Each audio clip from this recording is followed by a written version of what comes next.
जाते हैं कि नई पीढ़ी अगर सीखेगी तभी हमारा समाज स्वस्थ होगा।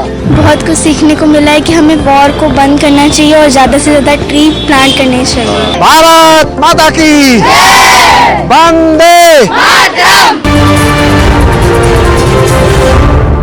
नमस्कार, मैं हूं प्रवीण और आप देख रहे हैं इंडिया टाइम 24 न्यूज। और इस वक्त मेरी मौजूदगी विष्णु गार्डन में स्थित नवजीवन मॉडल स्कूल पर है। 20 अप्रैल को नवजीवन मॉडल स्कूल विष्णु गार्डन नई दिल्ली में योग एवं पर्यावरण संरक्षण द्वारा स्वास्थ्य समाज का निर्माण का आयोजन किया गया।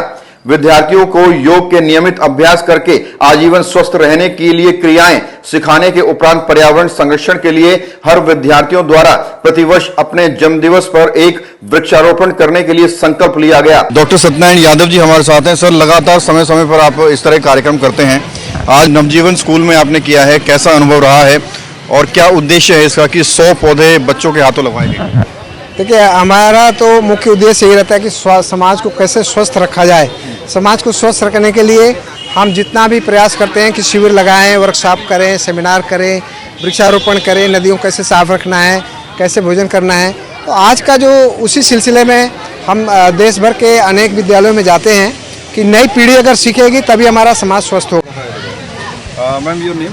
My name is Anjana Dikshit and I am principal of Navjeevan Model School and I am very thankful to Satyanarayan sir and Annu ma'am जिन्होंने आज ये 100 पौधों के प्लांटेशन का कार्यक्रम आयोजित कराया, क्योंकि आज की डेट में ये जो प्लांटेशन का काम है बहुत ज़रूरी है। आज की डेट में जहाँ हम सुन रहे हैं कि हर जगह अर्थ ये वॉर हो रही है, तो उस टाइम पे हम अपनी अर्थ को कैसे प्रोटेक्ट कर सकते हैं उसके बारे में आज सर ने बताया, हेल्दी लाइफ स्टाइल के बारे में बताया। तो मुझे लगता है हमारे जो बच्चे हैं उन्होंने काफ़ी कुछ सीखा होगा। और वी हैव इन्वाइटेड प्रोफेसर विवेक पवार जी, जिन्होंने वॉर क्यों हमारे लिए हार्मफुल में उसके बारे में बहुत अच्छा उन्होंने समझाया।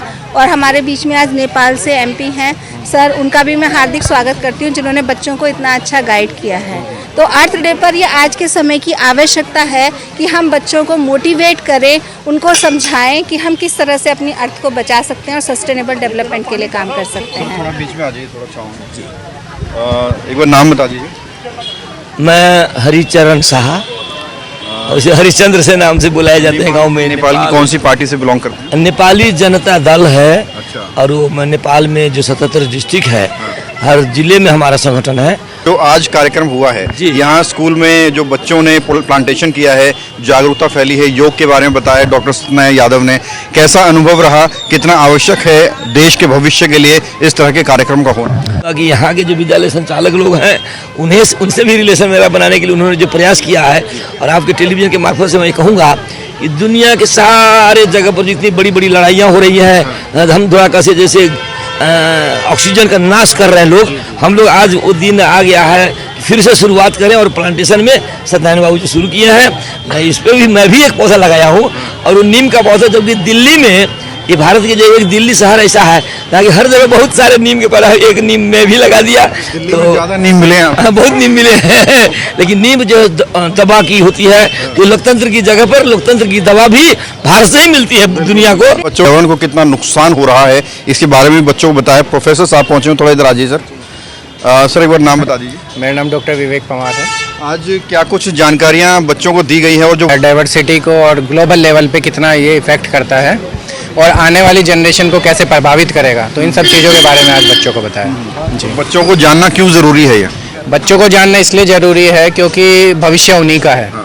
हम लोग तो युद्ध में करके चले जाएंगे, लेकिन आगे वाली जनरेशन किस तरह से सर्वाइव करेगी, उनको ये जानना जरूरी है। उनको जानना जरूरी है कि बायोडाइवर्सिटी को मेंटेन करना कितना इम्पोर्टेंट है, पौधे, पक्षी, जानवर सब कितने इम्पोर्टेंट है, कैसे एक दूसरे से रिलेटेड है। तो ये सब जानने की, बताने की कोशिश की है। तो बिल्कुल ये देश का भविष्य है और देश के भविष्य को जानना ज़रूरी है। ये छोटे छोटे बच्चे हैं जो, बेटा आज क्या कुछ सीखने को मिला है? योगा वाले सर पहुंचे हुए हैं, प्रोफेसर सर ने विश्व युद्ध जो हो रहा है उसके नुकसान के बारे में बताया है, क्या कुछ सीखने को मिला है? बहुत कुछ सीखने को मिला है कि हमें वॉर को बंद करना चाहिए और ज़्यादा से ज़्यादा ट्री प्लांट करने चाहिए। योगा की थी आज आपने? आज तो नहीं। आपने योगा की है सर के साथ? क्या सीखा? Yes sir. योग से क्या सीखा है आज? सर, योग से हमने पीस सीखा है, जिससे हमारे मतलब हमारा जो दिमाग है, जो एक ध्यान रहना चाहिए। एंड सर, आप भी योगा कर रहे थे अंदर? हाँ जी सर। क्या सीखा योगा के? सर योगा से हम हमारा अंदर से हील होते हैं। बच्चों को कोई मैसेज देना चाहेंगे सर आज बच्चों के बीच में? भविष्य बच्चों का है और बच्चे भविष्य हमारे केवल देश के लिए नहीं पूरे दुनिया के।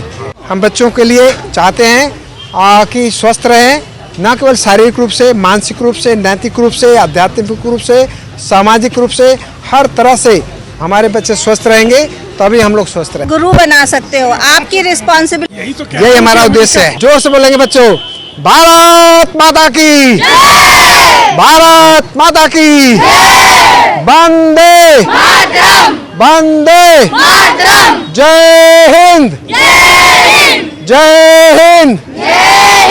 योगाभ्यास के उपरांत सभी विद्यार्थियों, शिक्षकों, प्रधानाचार्यों जी के द्वारा 100 प्रकार के औषधीय गुणों से युक्त विभिन्न पेड़ों का वृक्षारोपण कार्यक्रम आयोजित किया गया। इसके अतिरिक्त नेपाल देश के प्रतिनिधि मंडल में सांसद श्री हरिचरण शाह जी एवं श्रीमती अनु बहल जी के कर कमलों से वृक्षारोपण किया गया। कार्यक्रम के दौरान नेपाल के प्रतिनिधि एवं सांसद श्री हरिचरण शाह जी ने इस कार्यक्रम में शामिल होकर बहुत प्रसन्नता व्यक्त किया और कहा कि भारत और नेपाल की संस्कृति एक ही है। इस प्रकार की योग विद्या को नई पीढ़ी को जीवन में उतारने और पर्यावरण संरक्षण के प्रति जागरूकता अभियान चलाकर स्वस्थ समाज के निर्माण में जनोपयोगी प्रयासों के लिए संस्थान का उद्धम योगदान है। आपका मुख्य उद्देश्य नई पीढ़ी को स्वास्थ्य, जागरण एवं अपनी भूमि, भूजन, वायु, आकाश को प्रदूषित होने से बचाने के लिए पेड़ों की मुख्य भूमिका होती है। बच्चों के अंदर पर्यावरण संरक्षण के प्रति जागरूकता पैदा करना है ताकि आने वाली पीढ़ी को सुरक्षित वातावरण दिया जा सके। कार्यक्रम में भाग लेने वाले सभी लोगों ने इस आयोजन के महत्व को देखते हुए प्रसन्नता व्यक्त की। इस प्रकार के कार्यक्रम पूरे देश के कोने कोने में आयोजित करने के लिए कार्य करने के लिए प्रतिबद्ध संस्थाओं का बहुत बहुत उपयोगी योगदान है। जय भारत, जय नेपाल, हमारी संस्कृति जिंदाबाद, हमारी दोस्ती अटल रहे। विश्व के 2 देशों में ही सिर्फ ऐसा रिलेशन है जो भारत और नेपाल का रिलेशन है, दुनिया में कोई 2 देश का नहीं है। इसीलिए जय नेपाल, जय भारत। तो बिल्कुल भारत और नेपाल के बीच तालमेल भी बैठाने की कोशिश की जा रही है। बच्चे यहाँ पर राष्ट्र प्रेम की भावना लिए लगातार राष्ट्र हित के कार्य कर रहे हैं, समाज सुधार के कार्य कर रहे हैं, पर्यावरण को अच्छा बनाने का प्रयास लगातार कर रहे हैं। कैमरा जर्नलिस्ट प्रशांत साथ प्रवीण, इंडिया टाइम 24।